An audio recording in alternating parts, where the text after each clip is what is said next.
Mootummaa dura dhaabbatu maaliif barbaachise? Mootummaa dura kan dhaabbatu mootummaa dura dhaabbachuu maaliif barbaachise? Wanni wal dura dhaabbachuun kun maaliif barbaachise? Mootummaa karaa nagaatiin qabsaa'u jechuun mootummaadhaaf eebba kennu miti. Harka rukutaa fi ba'u miti. Tokko tokko akka paarlaamatti dhaqanii nusuma jajuuf as jirra paartii hundeeffannee akka jedhan sanaa miti. Kaayyoo qaba. Kaayyoon qabsaa'uuf bilisummaa Oromootiif Oromiyaati. Amma Oromoon nuti qabsoofnuuf suni ajjeefamaa jira. Isi Oromoon isin qabsooftaniif kamini Oromoon isin hin qabsoofneef kamini? Oromoon guutuun nuti qabsoofnuuf sun Oromoo guutuu lammiilee Oromiyaa keessa kan jiran Oromoollee kan hin taane Oromoon ala kan jiran lammiilee Oromiyaa hoo jennu sirriitti hubadhu. Lammiilee Oromiyaa jechuun Oromoo Oromiyaa keessa jiru Oromoo kan hin taane kan Oromiyaa keessa jiru Oromoo Oromiyaan ala jiru kun hunduu lammiilee Oromiyaati. Lammiilee Oromiyaa nuti qabsoofnuuf sun har'a darara jala jiru. Sirna kanaan dhiitamaa jiru. Qabsoo isaaniitiin masaraa mootummaa qaamni galee deebisee isaaniitti qawwee gargalatamate. Obbo Battee adda bilisummaa Oromoo jedha malee adda bilisummaa Oromiyaa hin jedhu. Abaa'oon adda bilisummaa Oromooti ammas sababni isaa Oromoon Oromiyaan ala jiru. Sigalee Oromoon Oromiyaan ala jiru. Adda bilisummaa Oromiyaan jiru. Ammas Oromiyaan amma jirtu tanaan ala Oromoon jiru. Oromoota sana hundaaf mirga isaanii hundumaa bakka jiranitti Matakkal kan jirus Kamisee kan jiruufis waan falmannuuf adda bilisummaa Oromooti nuti. Oromiyaan naaroodha akka sanatti. Oromiyaan nuti jennu amma defined taatee jirtu tun baay'ee hiphoodha. Kanaaf Oromoon Oromiyaa irra bal'aadha. Oromiyaan ala baay'ee. Hedduu galatoomuu Obbo Battee bakka waraanaa sanitti naa deebi yeroo mootummaanis bakka lama dhaabbattan kan jedhu kun mootummaanis kanaan isin himata. Namootiin adda addaas firris ta'ee diinnis adda bilisummaa Oromoo waa'ee amma waraanaa kana yeroo himamu akka harka isin keessaa qabdan dubbata. Karaa biraatiin waa hedduu waan dubbata namni yeroo tokkotti itti aanaa duree ture. Egaa biyya galanii booda qabsoo karaa nagaa dhiisanii akka deemanii waraanatti dabalaban himama. Kana hunda walitti qabuudhaan warra argitee dhihaa kibba fi dhihaa Oromiyaatti qabsoo hidhannoodhaan warra lolaa warra gaara keessa deeman kan isinii walitti hidhanii maal jettan sana? Ilaa ati amma qabsoo bilisummaa Oromoo keessatti gaaf tokkos ta'u qooda fudhattee beekta. Akkan sirraa hubadhutti akkanatti. Gaafa qabsoo Oromootiif baatu haadha kee abbaa kee mariisiftee baate hayyama isaanirraa fudhattee baate bakka dhaqxu ittiin ta'e baate hin baane.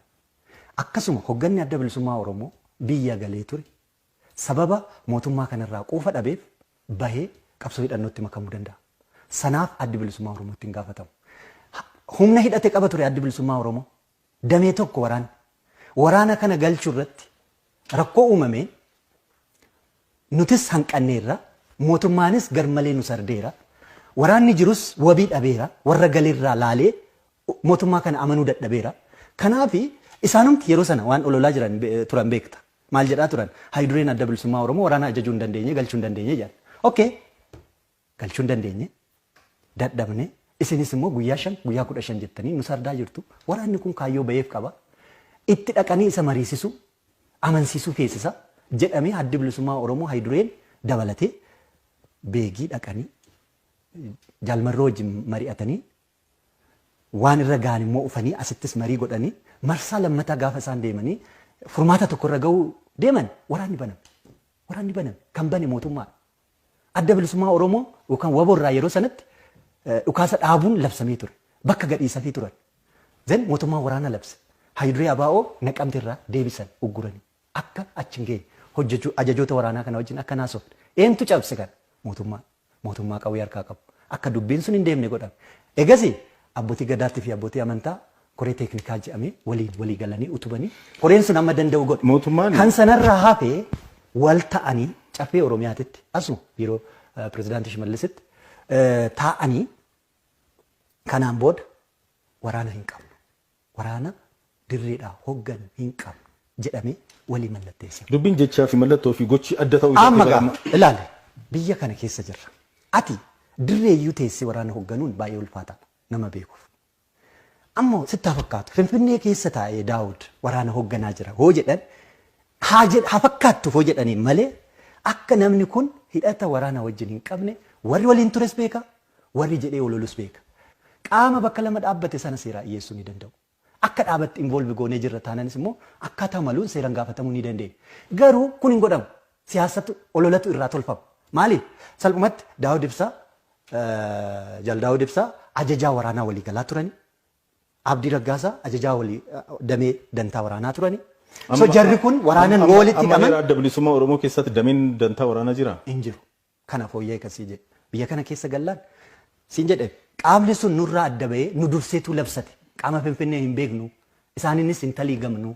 Kana booda isaan jalatti dirqama irraa fudhannu hin qabnu koree mataa keenyaa uummannee jedhanii labsan. Miseensonni keessan gariin keessattuu kan biyya alaa jiran warri miseensa aktiif miseensa adda bilisummaa Oromoo caasaalee biyya alaa jiran keessa qooda fudhatan suduudhaan yeroo marroo fi namooti kana fakkaatan waliin hiriiran ni dhagahama ni argina. Miseensi keenya caasaan keenya kan amma boordii filannootti galchinu namoota 10,000 fi 16 galchinu. Biyya alaarraa caasaa qabdanii miseensota qabdan? Caasaa hin qabnu lammiin biyya alaa miseensa adda bilisummaa Oromoo ta'uu hin danda'u.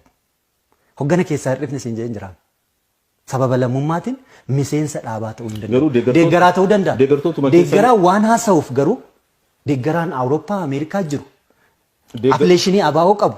Waan haasa'uuf hogganni abaa'ootti hin gaafatamu. Kana to'achuus hin danda'u. Rakkoon guddaan isaa nama ila obbo Battee deeggartoota keessan adda bilisummaa Oromoo yoo milka mootummaa ta'uuf ka deemu deeggartoota isa to'achuu hin danda'amu. Namuu hin danda'u. Biltsiginnaan deeggartoota isaa hunda to'atu danda'a. Har'a wanta akkasii hin jiru. Biyya walaba ta'e keessa jiraata namni kun. Seera poolisii ittiin isa hiituu hin qabdu, ittiin himattus hin qabdu. Namni yaada isaa wanti fakkaate dubbata biyya walabaa keessa waan jiru. Kanas jiru hoggana keenya yoo ta'e isa seera ittiin gaafannu qabna. Kan biyya alaa jiru miseensa keenya kan nama hin ta'initti ulaagaa seera miseensa keenyatiin qaama paartii kanaa nama ta'ee hin jirretti gaafataman fudhanna. Hedduu galatoome waa'ee mootummaa ce'umsaatti haa deebinu.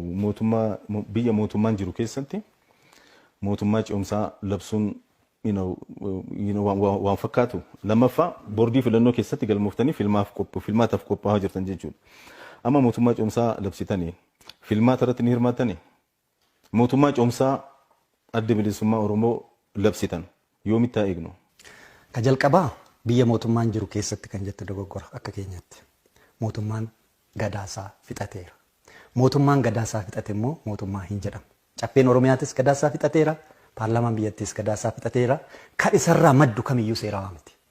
Kanaan booda kan ta'uu qabu konveeshiniin dirqamsiisa. Korri dirqamsiisi tokko murna hawaasaa hundumarraa kan walitti ba'e utubame hegeree Oromiyaa keessumattuu bakki rakkoon guddaan jiru siyaasni biyyattii wiirtuun siyaasa biyyattii diinagdee biyyattii as maddi jeequmsaas as Oromiyaan dirree jeequmsaa kan ta'an Oromoonii fi lammiileen Oromiyaa kamiyyuu kanaan booda tasgabbii akka namne qaamni na ilaallata jedhu hunduu dirree tokkotti dhufee ce'umsa yoo jennu mootummaa hanga filannoodhaan qaamni mootummaa ta'u paartiin mootummaa ta'u filamee mootummaan seeraa hundaa'utti murni hundumtuu walitti dhufee egeree Oromiyaatiif ni ta'a waan jedhu waliin kalaqe waliin roodmaappii kaa'ee ce'umsa sana waliin hoggane feetu qaama walaba ta'e isa abbaa imaanaa jedhu muudatee abbootii gadaasaa ta'u ogeeyyiis profeeshinaaliis haa ta'u muudatee feetu immoo hundarraa kan walitti dhufe qaamolee jaarmiyaalee siyaasatillee dabalatee kan walitti dhufe kan waliin taliigan tokko uummatee ce'umsa kana hoggaa tokkoof isoo ta'e hanga filannoon sun adeemsifamutti geggeessuu qaba. Kana kan jennuuf filannoon itti deemnu eenyutu heera maalirraa maddeen aangoo maalirraa maddeen filannoo geggeessa. Boordiin filannootu amma namni hir'ateera. Nama hir'ate kana bakka buusuuf paarlaamaan seeraa miti akka jennu keenya. Paarlaamaan seeraa waan ta'an immoo boordii filannoo geggeessuu hin danda'u.